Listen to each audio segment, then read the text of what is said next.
યુવાનો ડૂબ્યા હોવાના સમાચારો મળી રહ્યા છે। દિવેર મઢી ગામે નર્મદા નદીમાં 2 યુવાનો ડૂબ્યા છે। ભરૂચથી 2 યુવાનો આવ્યા હતા અને તેઓના ડૂબવાને કારણે હાલ મોત થઈ ચૂક્યા છે। પોલીસે ઘટના સ્થળે પહોંચીને તપાસ શરૂ કરી છે। ઉલ્લેખનીય છે કે ગરમીને કારણે લોકો મોટાભાગે નદી તળાવમાં નહાવા જઈ રહ્યા છે અને આ પ્રકારની ઘટનાઓ સામે આવી રહી છે। વધુ માહિતી સંવાદદાતા ચિરાગ આપી રહ્યા છે। ચિરાગ, 2 યુવાનો નદીમાં નહાવા પડ્યા અને ત્યારબાદ તેઓ ડૂબ્યા હોવાની ઘટના સામે આવી રહી છે। જાણવા માંગીશું કઈ રીતે ઘટના બની અને ત્યારબાદ રેસ્ક્યુ કઈ રીતે કરવામાં આવ્યું?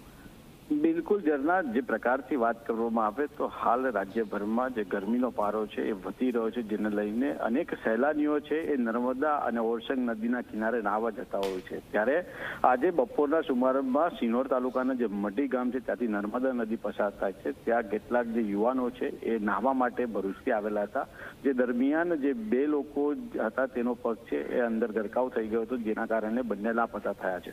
સમગ્ર ઘટનાને લઈને હાલ સિનોર પોલીસ ઘટના સ્થળ પર પહોંચી ગઈ છે। મામલતદાર કક્ષાના અધિકારીઓ પહોંચી ગયા છે અને આજે બંને જે લાપતા યુવાન છે તેઓની શોધખોળ હાથ ધરવામાં આવી છે। હાલ તો ફાયર ફાઈટરો શોધી રહ્યા છે, પરંતુ આવનારા સમયમાં જો લાપતા યુવાનો ન મળે તો NDRFનો પણ સહારો લેવામાં આવશે। પરંતુ મહત્વની વાત અને મહત્વનો સવાલ આ ઉભો થાય છે કે છેલ્લા જે નર્મદા નદીની જે ઘટનાઓની વાત કરીએ તો આ જ મહિનાની અંદર 7 જેટલા મૃત્યુ થઈ ગયા છે। ત્યારે આ જે પ્રતિબંધિત વિસ્તારોની અંદર પણ નદીમાં નાહવા જાય છે એક મોટો સવાલ છે। ત્યારે આના પર રોક ક્યારે તંત્ર લગાવે છે તો જોવાનું રહેશે।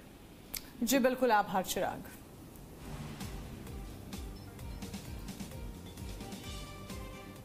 વડોદરામાં કાળઝાળ ગરમી